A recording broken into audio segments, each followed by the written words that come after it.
Okay, let's start here with Carlos, and he says, "Hey Lee, what's your prediction for total Dodger wins this season?" I asked the question, can they win 110?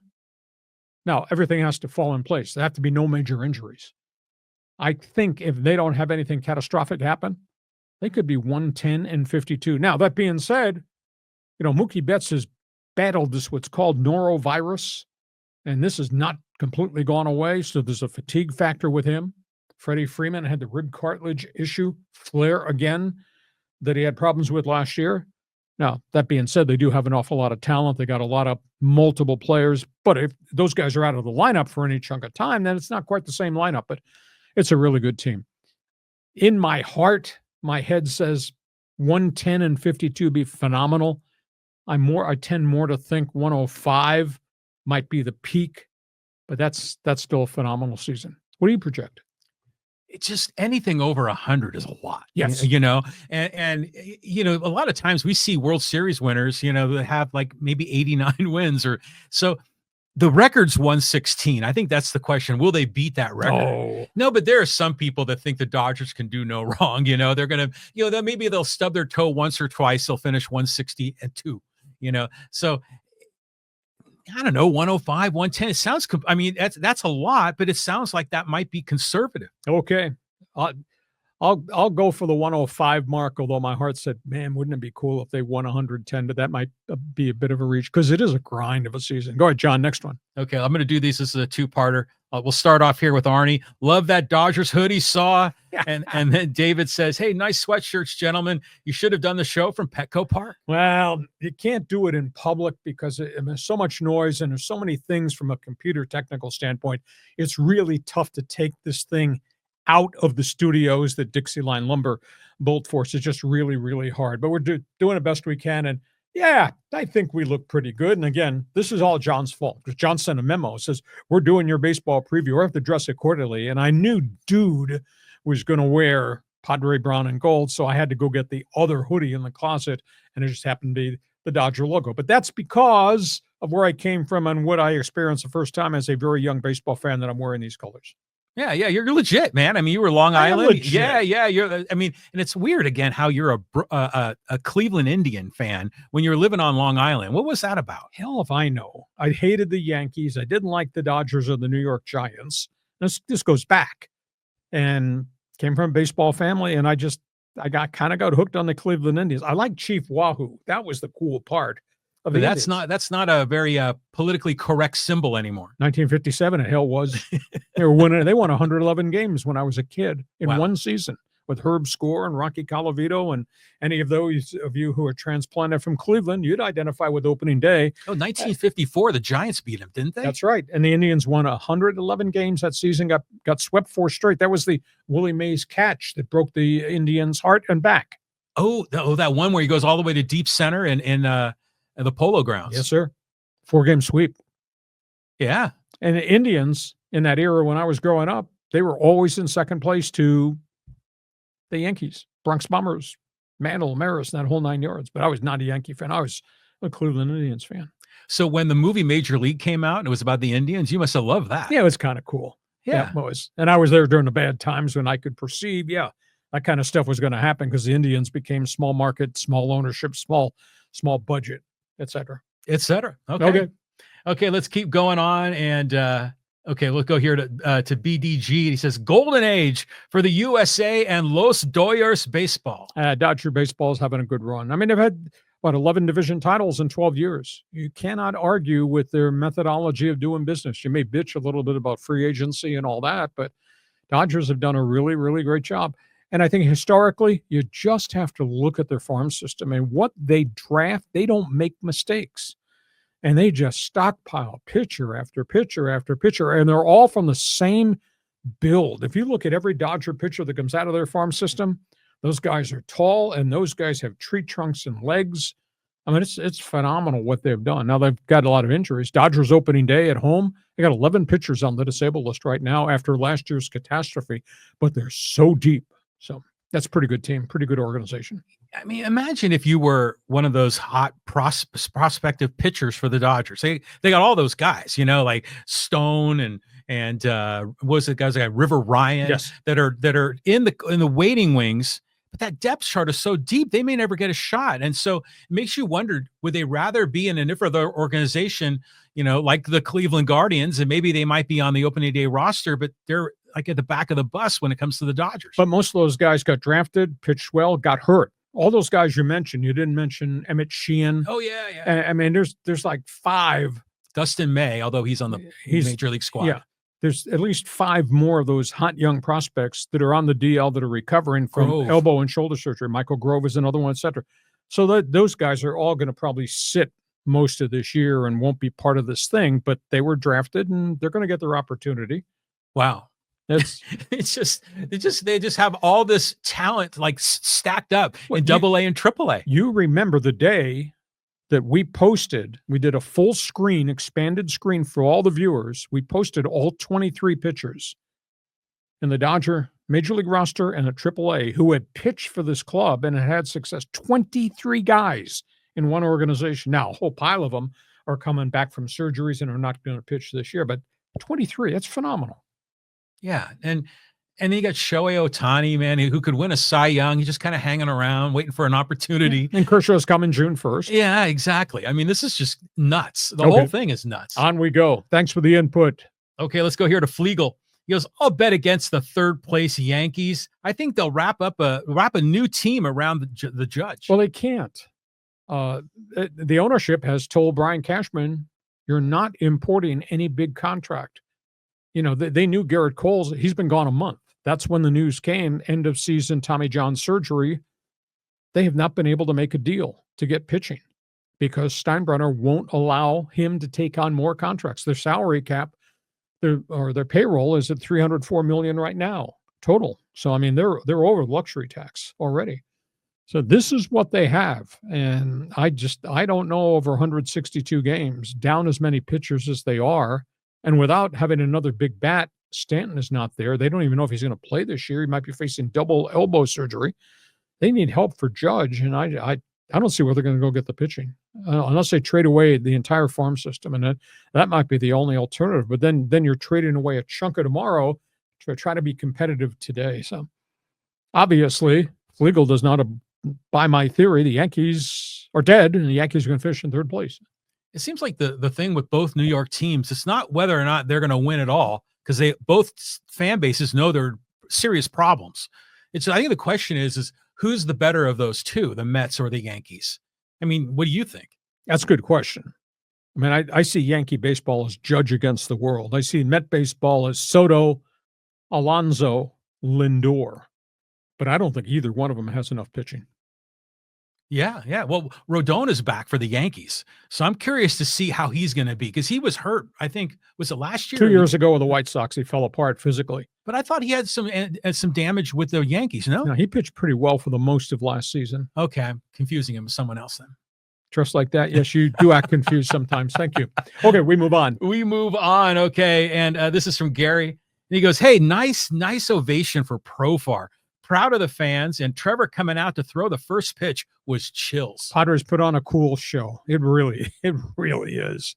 And it was great. Standing ovation for Profar. They would not let him get his ass in the box as the leadoff hitter. And then he finally got in, and he had a leadoff single. So Profar being Profar. But it was really nice, and I saw some of the video early on during pregame warmups, and the players came over and hugged him, etc. So, I mean, it was a phenomenal season. Nobody, a year ago today, opening day, nobody could have ever expected that. That was a 246 career hitter who strung together something really special. So he got the payday. I mean, he's making a hell of a lot more money in Atlanta than he made here, and he's gone to a really good team. But I enjoyed seeing Profar, and I never got the chance to talk to him because I wasn't in the clubhouse much last year. But I mean, I'll close my eyes and I'll just think about Profar jumping up and down in left field, antagonizing Dodger fans. And then you think about Profar's diving catches. I mean, how many runs did he save? He did a really, really good job. So, end of the day, he earned this payday, and he's gone to a really good team. That's a really good Braves team. Yeah. Everything about that, what you just said, is great.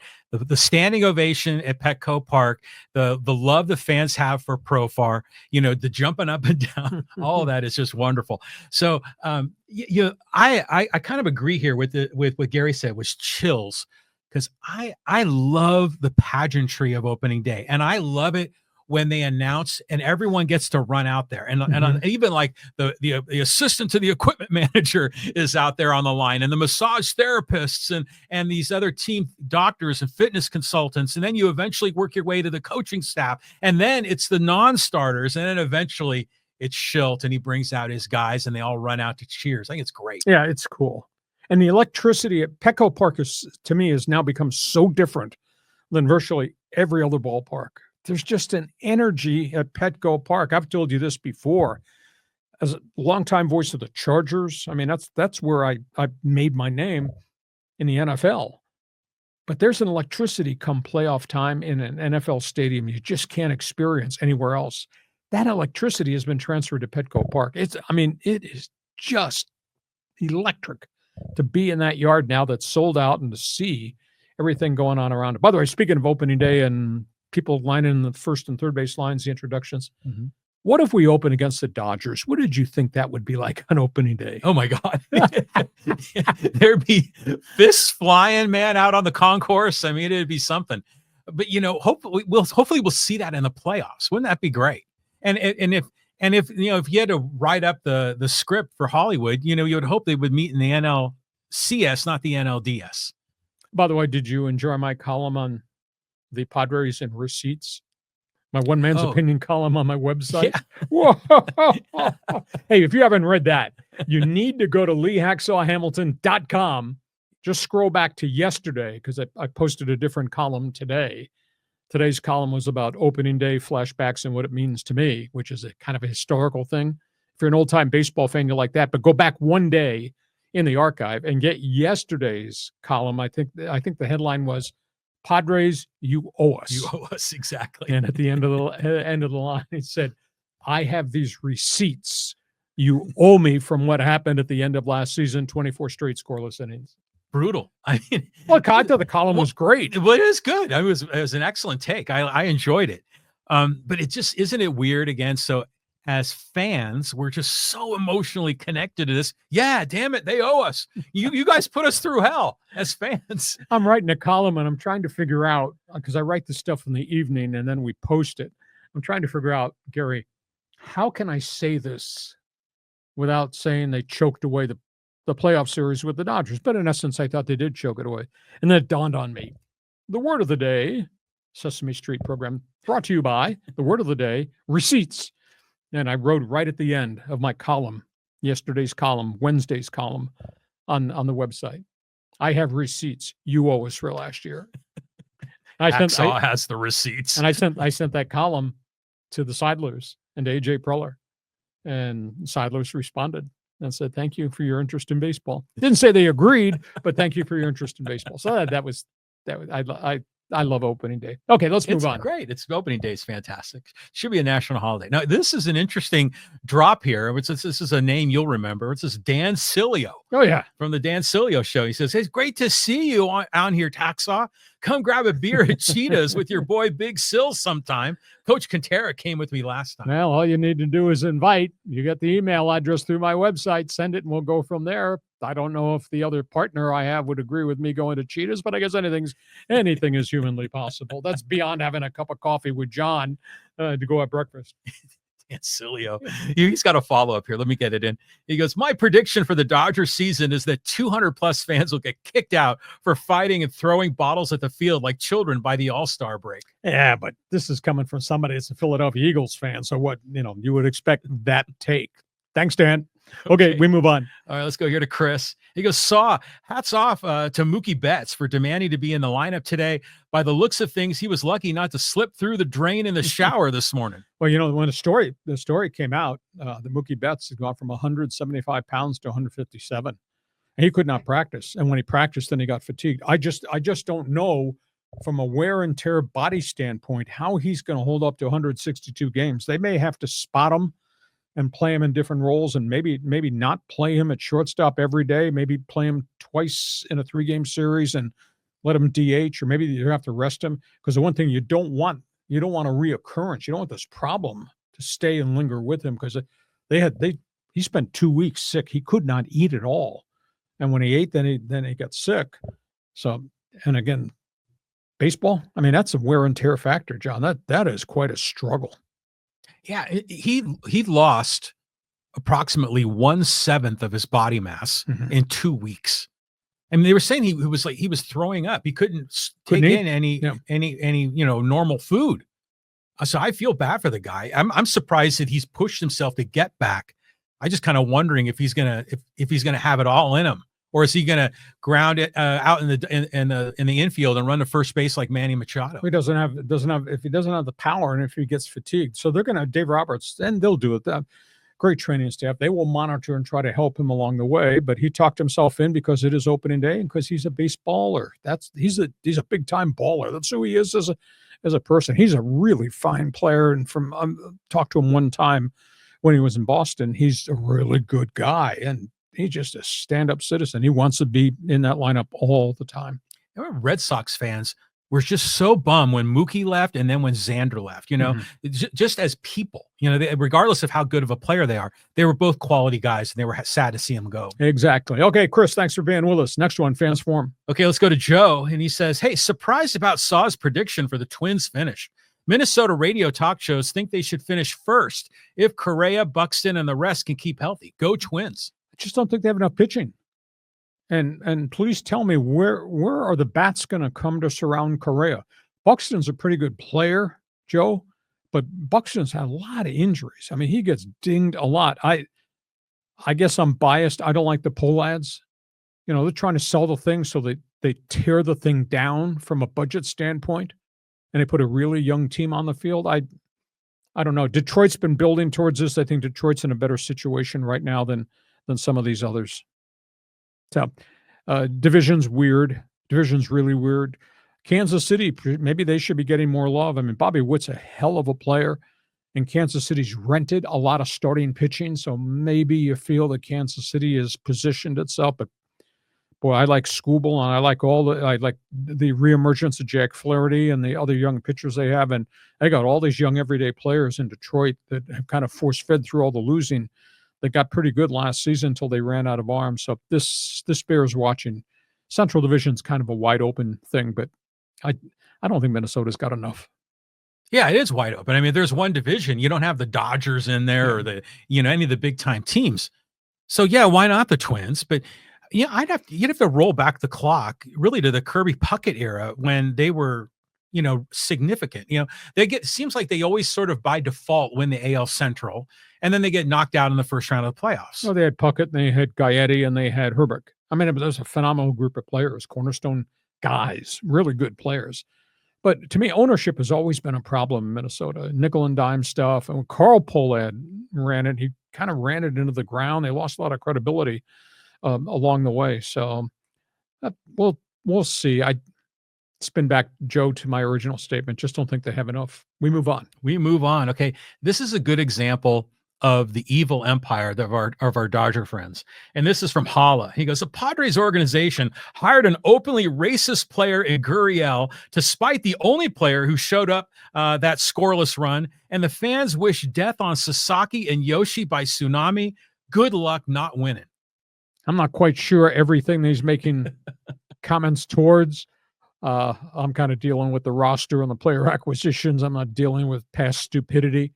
At the end of the day, just think where the Padres would be if Sasaki had come here. Wouldn't that be something? Because then we'd be talking about Padre pitching staff really being elite, even though they're dinged up right now, and the Dodgers would be less of a pitching staff.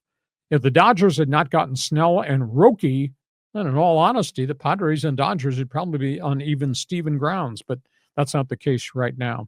Gurriel got a hit. We'll see. Didn't hit at the end. That's why, Houston got rid of him. Obviously, he's got a lot of miles and he's had a lot of success, but he is 41. So they've got 5 to 7 guys, that whole committee in left field, the whole bench bunch. those guys are being given this chance. They're being given the month of April just to see if they contribute when called on. And if not, then they'll probably go to El Paso and they'll bring one or two guys up that are still left there and then just see if, they have a decision to make as to what they're going to do with Eggy Rosario. If he gets through waivers, he has to go to El Paso, but that doesn't mean the phone can't ring. Somebody's going to get hurt. That always happens. I don't know what's going to happen with Tyler Wade, but I don't think a lot of people are very interested in utility guys that hit 211. But that's up to him mentally, whether he wants to go home and sit and wait for the phone to ring or whether go to El Paso on a minor league contract with the Padres and wait for a phone call there, because that always happens. Guys do get called up. So, but these guys, this collective group from Gavin Sheets on through Gurriel and these other guys have to prove themselves. That's all.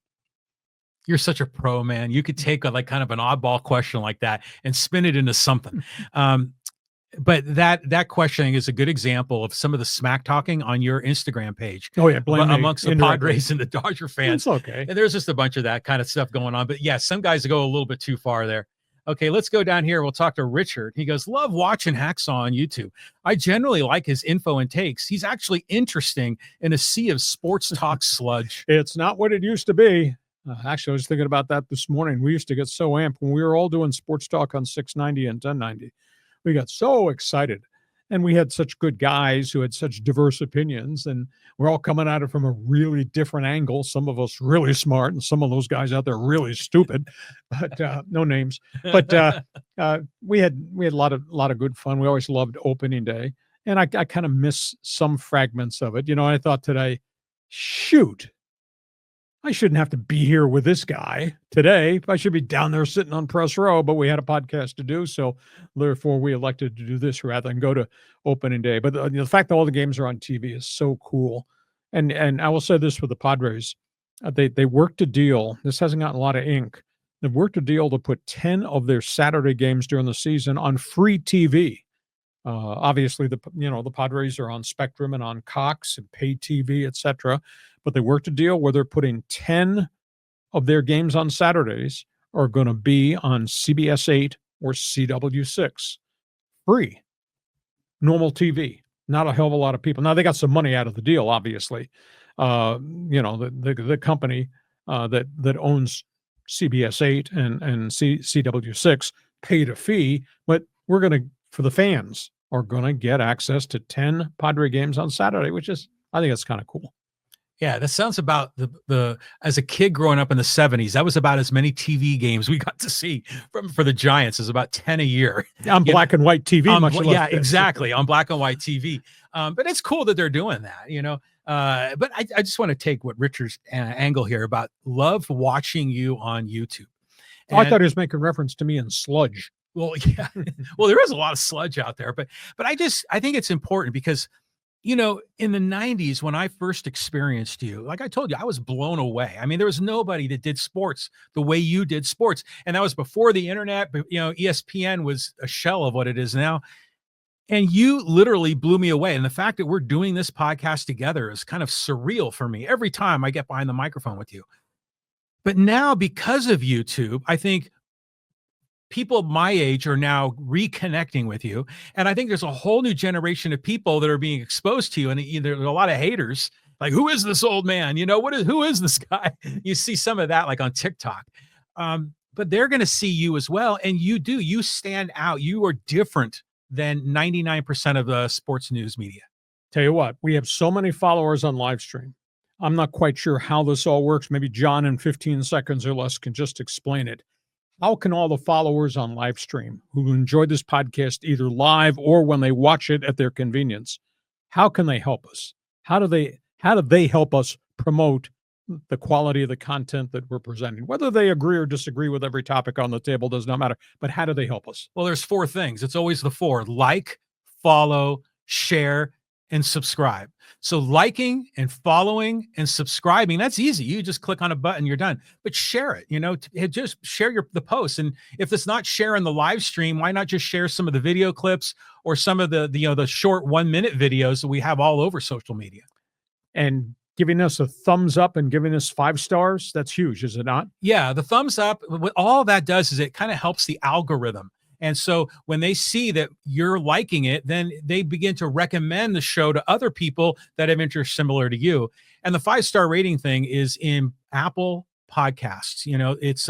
It's just for Apple Podcasts, but that is the place reviews for podcasting. Okay, explanation. We've done our job, inviting you to do your job, regardless of what hoodie, whatever teams you're wearing. You imagine if I showed up wearing a Pittsburgh Pirate hoodie, or you showed up wearing your Oakland A's cap. Do you think we'd get castigated? Well, no, I was wearing the A's cap on St. Patrick's Day. I know. And there was a guy, one of our followers up in Seattle was angry with me. I think it was Greg, about wearing the hat. But you've worn that Pittsburgh Steelers sweatshirt. I've seen that. Yeah, I thought about wearing a Yankee one, but I didn't want to offend everybody. So I wore a Dodger one and it offended most everybody. Well, you got to get a Chief Wahoo one. I mean, for you especially. I have a winter coat with the Chief Wahoo logo on it that was given to me. You do? Yeah, I only can wear when it snows. Can't wear it now. I was going to say it'd be kind of weird in the podcast. It's a little weird in San Diego, that's for certain. Okay, thanks for being with us, Rich. Next one. Okay, let's go to Hector. He goes, Lee, Stephen A. Smith said he would have thrown hands versus LeBron. Other than John, every time he says he's a Giants Padres fan, has any interview or interaction with a player ever made your blood boil that badly? I'm trying to think. I never tried being in confrontational mode with anybody when I was in a clubhouse or in a locker room, because that's their space. I'm trying to do my job. Did I get hassled? Yeah, a couple of times. Manny Machado did not treat me very well when we started, when he first got here, but I was just asking questions about where he had been, track record, etc., with the Dodgers and in Baltimore. And he kind of got offended. I was just doing my job. I got really turned off by one of the Padre relievers, the guy that was just released in Atlanta, the side armor, the submariner, Craig Kimbrell. I was really offended because all I wanted to do was talk to him about his career and 400 plus saves. And he didn't want to make any time for me because he was doing this kind of stuff on his cell phone. And I said, can I come back? He said, yeah, if I'm around, I'm around. Jeez. So my whole philosophy in terms of dealing with players was, I'm going to do my job. And if you don't want to cooperate, that's okay. I'm going to do my job. And if it doesn't involve you, that's okay. That's one less asshole I got to deal with. But if things don't go right and I criticize you, I'm just doing my job because you're the one that, mistreated me. Other guys are great. Will Myers was great. I really like Chase Headley. Padre pitcher Tim Stauffer. Cool guy. Laid back.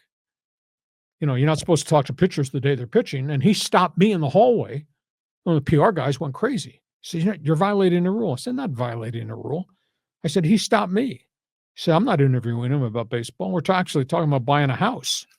And he bought a house up in upstate New York in Saratoga Springs. And my cottage is up in there. So he stopped me and we were talking about buying a house. So don't tell me I violated a rule. By the way, he's a nice guy.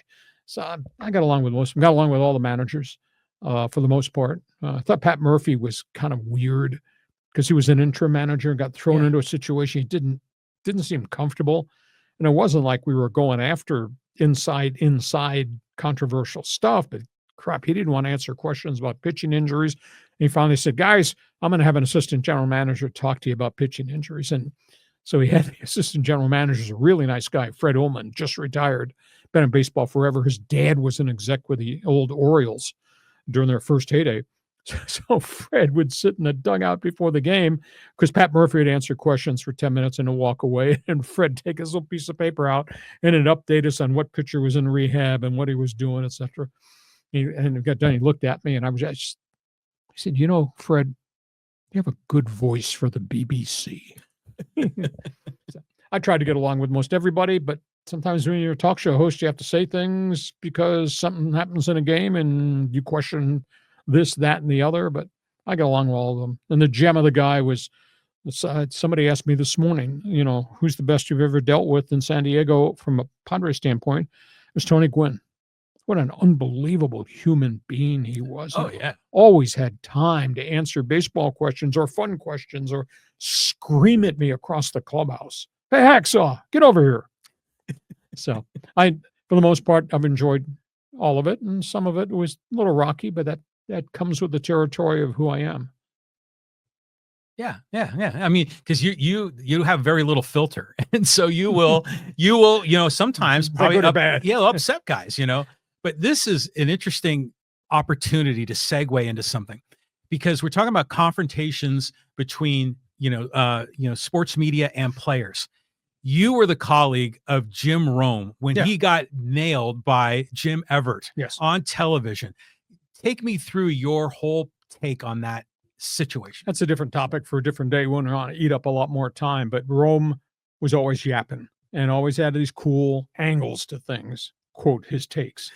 And he had been bagging on Jim Everett forever. And this is just after Jim had left us and had gone to, I guess it was the first go round at ESPN. And he was trying to lay his groundwork of who I am and what he was going to be. And he got Everett to come on the show in Los Angeles. And I knew Jim and I knew Jim Everett also. And I thought to myself, he's going to say something to egg this guy on to create a situation. And there must have been 10 of us standing in the newsroom at the old 690 after Jim had left. And we were watching the interview, and I just had this sense that he was going to do this. And he started to call him Chrissy Everett. And Jim Everett made the comment, you invite this guy on, you treat him with respect. I don't care whether you think he's a good quarterback or chicken bleep quarterback or whatever. You treat the guy with respect. And Romy just kept dropping this Chrissy Everett. And Jim Everett got up and grabbed Jim Rome, and Jim is backpedaling and almost, I guess he fell off the stage. Yeah, he did. I totally forgot that he had fallen off the kettle. stage. Yeah. And I thought, holy cow, you can be a wise ass and all that, but there's going to be receipts if you do that. And he learned a lesson. He almost got fired because of the confrontation he created. And he just created it by being a wise ass. Chet Forty, our longtime co-host with Steve Hartman, went to ABC and saved Jim Rome's job because they were going to can his ass.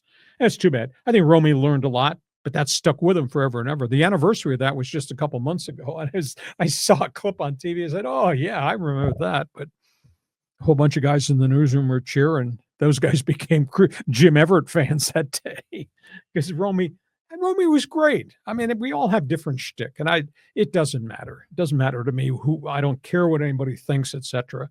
And whether Cilio was right or wrong when he replaced me, or whether the coach was great or not great, or what Hartman cared and what Romy, it doesn't matter. We all came at it from different angles, but my whole philosophy is respect the athlete. Now, you have to ask the athlete tough questions along the way. You can't be a cheerleader. And if an athlete gets really upset about it, okay, so he gets upset about it. If a guy gets physical and confrontational with you, that's the athlete stepping over the line. I'm not going to step over the line. I've had players get very upset at me. One of my good friends on the Chargers was Rodney Harrison, and I called him a thug after he got nailed with a big penalty in a game against the Cincinnati Bengals. And Bobby Ross, the coach, told me on the postgame show he deserves to get fined because he was headhunting. And Rodney played that way. Yeah. And I made a comment on the talk show that Monday night that Rodney's going to get fined, and there's no reason for Rodney to do this. And then I made some sidebar comment, please somebody tell Rodney Harrison who Darryl Stingley is, because Darryl Stingley broke his neck on a heavy hit, cheap shot hit by Jack Tatum. And Rodney Harrison was playing like Jack Tatum. He was way over the line. He was taking all kinds of personal foul penalties. And then I'll wrap this up real quickly. So we're about to go on the road with the Chargers the next week, and we all flew on the team charter. And Rodney grabbed me before we got on a plane and said, why'd you say that about me? I said, Rodney, because it's true. He said, Bobby Ross said you're going to get fined. You just got fined. You're a great player. You don't need to play this way. And by the way, do you know who Darryl Stingley is? You don't want to wind up that way with a broken neck because you're headhunting all the time. You could get hurt too. We solved it, and Rodney and I became friends, and Rodney went on and has done great things on TV, on NFL broadcast, on NBC for a long time. So, but I don't go looking for it. I don't say stuff just to say stuff. But sometimes you have to be honest. And like I say, people walk around in grudge mode, and some people carry receipts, and that's the best you can do. I think the carrying the receipts is going to be it's going to be in your new gloss, talking about Rome and the shtick. But I'll tell you this. I mean, I loved you in the 90s, still love you and what you do and the style that you bring to the table. You're damn right I'm bleeping brilliant. You do great. But I want to also say that I like Rome too. And Rome would use words to really piss people off. Sure. I mean, to intentionally poke the bear. And I remember he had the Rat Family where all these, players and coaches that kind of had like a certain jaw structure that he would make fun of them. And he got in a lot of trouble for that. But you could see that Rome, when that Jim Everett thing happened, he just rocketed, in terms of everyone talking about it. And then you could see that as he matured, he kind of reeled it back in, and he's still edgy, but not an idiot about it. No, I concur. He did not like when I made reference to him. Remember the TV show Welcome Back, Kotter? I used to call him Horseshack because he looked like Arnold Horseshack. And I used to say that he used to lose his mind. It's okay. I'm just, as you say, poking the bear. Yeah, it's all good though, man. All right, listen, let's go to social media. We got a few people here with opinions, and then we're going to wrap this up on the opening day of the Major League Baseball season. John, I don't know whether that Padre hoodie's too tight and affects the blood flow to the brain. John keeps going off on tangents on me here. Go ahead. It's all good. That makes conversation fun. Okay, let's talk some Dodgers here. And this is with B New Man. And he's commenting on how many wins and losses you predicted. He says 52 losses. Ugh, I don't know about that. Probably only lose 30. Yeah, but remember, it's a grind of a season. You're going to have some injuries along the way. If anything were to ever happen to Freddie Freeman and Mookie Betts, then it'd be a very, very different team. But this, to win 100 is an accomplishment. To get to 105, spectacular. To get to the 110, the talk show host said, that'd be absolutely amazing. So we'll just see where it goes. But they're a really, really good team. I hate to say the season's over in the National League West, but the season's over in the National League West. Yay? Yeah, you say it's a Dodger Invitational. Man, imagine that if they only lost 30, that'd be what, 132 and 30. That's not going to happen in modern day baseball. Trust me. Yeah, you remember 1984, because that was the Padre year when they were the World Series. The Detroit Tigers came out of the gate 35-5. Sure, was that Sparky Anderson's Tigers? Yeah, and then it was just a few years ago. What was it? The Toronto team that came out of the gate undefeated, or maybe it was the Rays. They went like 14-0 to start the season, or something like that. So. Yeah. But I also remember Frank Robinson's Baltimore Orioles were 0-21. Really? Yes, way back in the day. And of course, the White Sox last year, God, what was that losing streak? Did they lose? I get my sports confused. Did they lose 28 in a row, or was that the Detroit Pistons? I don't think it was that many. But they lost 121 games. Yeah. All-time record. Yeah, and it's kind of like, you ever go back and watch the movie Moneyball? Sure. And they go about, their winning streak was like, what was it, got to 20 or 21, so. I think. Yeah, and those are just great times. That's what makes sports so romantic, it's cool. Okay, let's go here. Let's talk some Chargers with Harp City. And he says, hey, need to go heavy on defense in this draft. Your whole D-line and outside backers are on one-year deals. Well, they lost cornerstone guys. Now those guys got pay raises. Poona Ford went to the Rams, $9 million a year. Chargers were not going to pay him that, even though they had the space. Morgan Fox went to Atlanta Falcons. Those are two starting inside defensive tackles. Let Bosa go. I would never pay Bosa $25 million, but I would have gone back to Bosa and said, listen, we're keeping Khalil Mack for one more year to see if we can get there. How about you come here, play for 15? We're taking a pay cut. Instead, he wound up going to Buffalo for 12. But the guys they've got, one was not a starter. One guy only started 2 games. That's going to be a defensive tackle. So they see things in guys. They're going to try to grow them into the role of defensive tackle, but they need a pass rusher. So that's an issue. I still think there's going to be a speed receiver they have to go get. And now they're going to have to determine what they're doing at running back. If they lose J.K. Dobbins, who gave them bursts and could catch balls and run tough, he's a different type of running back. If they lose J.K. Dobbins, they're going to have to go get somebody speed at running back. So as we look forward, they drafted 22. It's a little hard to project right now what they're going to wind up with. But I think Burner at wide receiver, as you allude to, Harp, helping the defensive front, the big boy department. And then I think they got to figure out what kind of running back they want to complement Najee Harris, who I like. But Najee Harris is not a game breaker. He's a banger. Why didn't the Chargers sign Cooper Kupp? I mean, that was the perfect fit, wasn't it?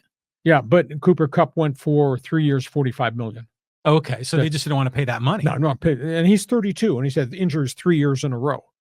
And he had a $20 million number with the Rams, and I said no.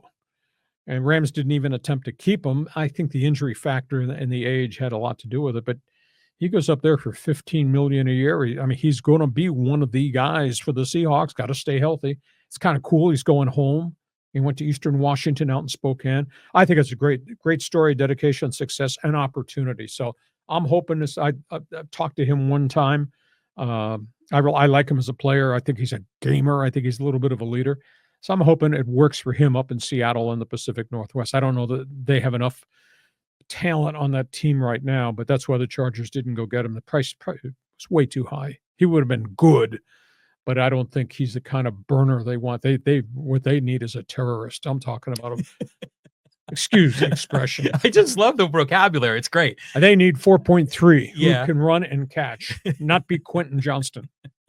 Well, that's the thing is we weren't sure if they're going to go for the big wide receiver or if they were going to beef up the line because Bosa's gone and all that. So I don't know. I mean, who's the top receiver coming out in this draft? Is it the kid from Ohio State? Well, he's one of them. I mean, there's about 3 or 4. As we spin into April, we'll start spending more time on the NFL draft. But it's a pretty good draft. Offensive lineman, very good draft. Skill guys, wide receiver.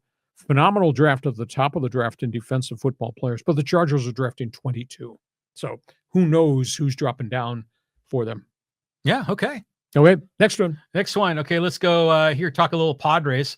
And this is from Jake Kenter, and he says, I'll bet you a brewski the Pods win over 80 games this year. Oh, yeah, I think they're over 500. The question is... No, you predicted 80. No, I predicted 85 and 77. No, I think you had the Diamondbacks at 85 wins and the Padres at 80. No, I predicted. Okay, all right. You're good. That's why they put erasers on pencils too. Now, I think all along I've said 85 and 77. But they can't have anything go wrong. You know, last year I projected 88 and they won 93, and then we had the fabulous run to the playoffs until they decided they'd hand out receipts because they couldn't finish the season. They can't afford any injuries. If they're completely healthy, if Darvish comes back and there's no more physical setbacks, and some of these question mark guys in left or in the bench bunch, if they have good seasons, a couple of those guys have good seasons, this could be an 88 or 90 win team, but I don't think that's possible right now. To me, they're just really wafer thin. Cannot afford any pitching injuries to starters at all. And we have to see from the Gavin Sheets all the way down to the bench bunch, can a couple of those guys have real good seasons? Because they need those real good seasons. It just can't be the top 5 guys in the batting order. That's all they get. It seems to me there's a strategy here by AJ Preller because he put a lot of these veterans in on the bench positions more so than we thought. I'm wondering if he's figuring we'll see who can revive the career. We're going to give him 30 games, 45 games. And then when you finally got to just cut loose on, Yuli Gurriel, he's turning into Nelson Cruz. We have got Tirso Ornelas is ready to pop in and he'll slide in. And he'll get his turn. That's what, yeah. I'm sure that's what they told the guys that they wound up sending to El Paso. I don't know what they're going to do with Eggy Rosario because he was DFA'd today. He has to go on waivers, could be claimed, and then they could trade him. Or maybe nobody wants to claim him because if you claim a guy, you got to put him on your roster. Or if you're claiming a guy, you're taking somebody off your 25 or somebody off your 40. So maybe nobody wants to do it at this point with Eggy Rosario. But, they tell those guys, do this because the phone's going to ring and you're going to get your chance. Right now, the chances go into Yuli Gurriel. Don't hit 170 over a month, otherwise you'll be gone. And the investment they've made on these guys is really minimal. Remember, every contract in baseball is guaranteed opening day. So if they cut Gurriel, he gets his 1.1 million, whatever the minimum number was, et cetera. Well, you remember like in the off season, like in November, the Padres signed the big re-signing of Tyler Wade. Okay. Who didn't make the team, but he had a contract was like $1 million or 900,000. So is that guaranteed? Is he getting paid? No, because he was not on the opening day roster. Okay. Minor league contract. Was it not even on the 40? I don't believe. And so he has to decide, was he want to go to El Paso and play on that 900,000 contract and wait for the phone to ring, or go home, work out, wait for somebody to get hurt in Detroit or Kansas City or wherever and see if the phone rings. But he's a super utility guy. There's utility guys all over the planet. So the Angels got a lot of them. Yeah, they're all on the starting lineup for the Halos right now. All right, next one. Let's just move this quickly. Okay, moving quickly. Okay, let's go here. Talk Padres again. This is from Great FX. Hey, Darvish's shoulder fatigue in spring training. He's done and 40 years old. How has he got fatigue before the game or before the season starts? Well, it wasn't necessarily fatigue. It was discomfort in the elbow. It was tightness in the elbow. This is going to be a long process. I'm not going to say he's done because that's unfair to the greatness of the pitcher. The guy's got a lot of miles. He's had some elbow flares 3 years in a row. He had surgery. A lot of people forgot this. He missed a whole year in 2015. So let's just be fair to a pretty good major league pitcher that he's had a setback. But if you've had a setback in spring training, that's a concern that this is a wear and tear thing. But they're not ready to give up on him, and they'll handle him with kid gloves. And, we'll see. If we're sitting here April 15th and he's yet to really start throwing, now you're alarmed that maybe it's much more than that. I usually am of the opinion elbow tightness means there's something wrong in the forearm or in the ligament area. You do an MRI. I don't believe they've done the MRI yet. If you have that type of flare-up and there's inflammation, plasma platelet injection or cortisone, which calms it down. But that takes time for you to come back from that because you're in total shutdown mode. You don't pick up a ball. You don't do anything.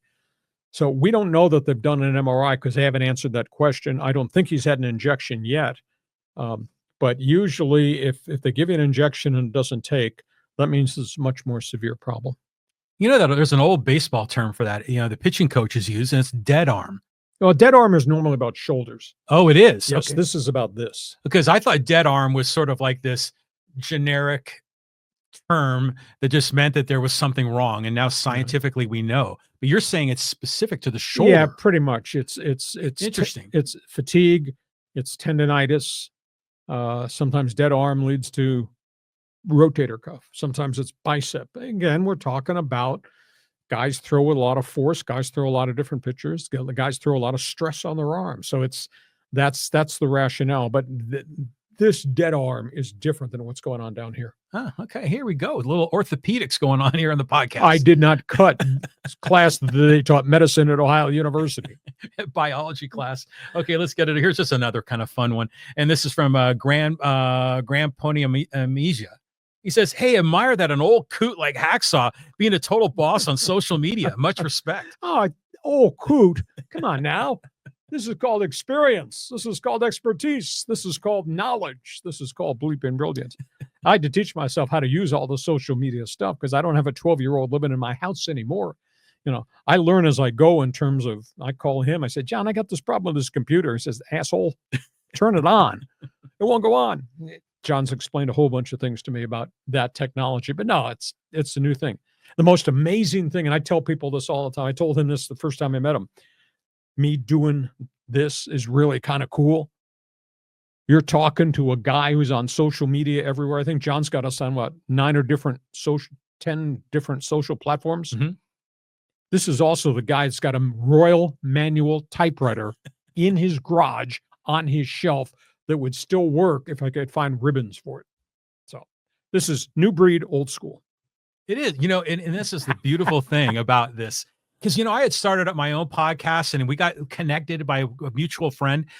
But the thing about it is you were like waiting to have an opportunity to do this podcast because you are loaded with content. You just walk down the street and sports takes and commentary are flying out of your mouth or coming out of your hands as you're writing your articles. You have so much sports information. I needed a vehicle. You needed a vehicle and a channel, and we need to get you into some of these digital platforms. And now you're blowing up again, man. I mean, it's like it's like the resurgence of Lee Hacksaw Hamilton. Oh, well, it's all your fault. You created this. And I always tell people all the time, don't like the podcast? Blame him. Yeah, there you go. He's the one that created this whole idea. No, I'm just kidding. Hey, listen, we hope you've enjoyed this lengthy podcast. It might be the longest one we've done as we're in our third year of doing this podcast. You can help us a great deal by sharing and subscribing and giving us a thumbs up, giving us a 5-star vote on each of the different social platforms. We're here Thursdays at 1:30, Mondays with a bonus podcast at 1:30. We hope you've enjoyed it.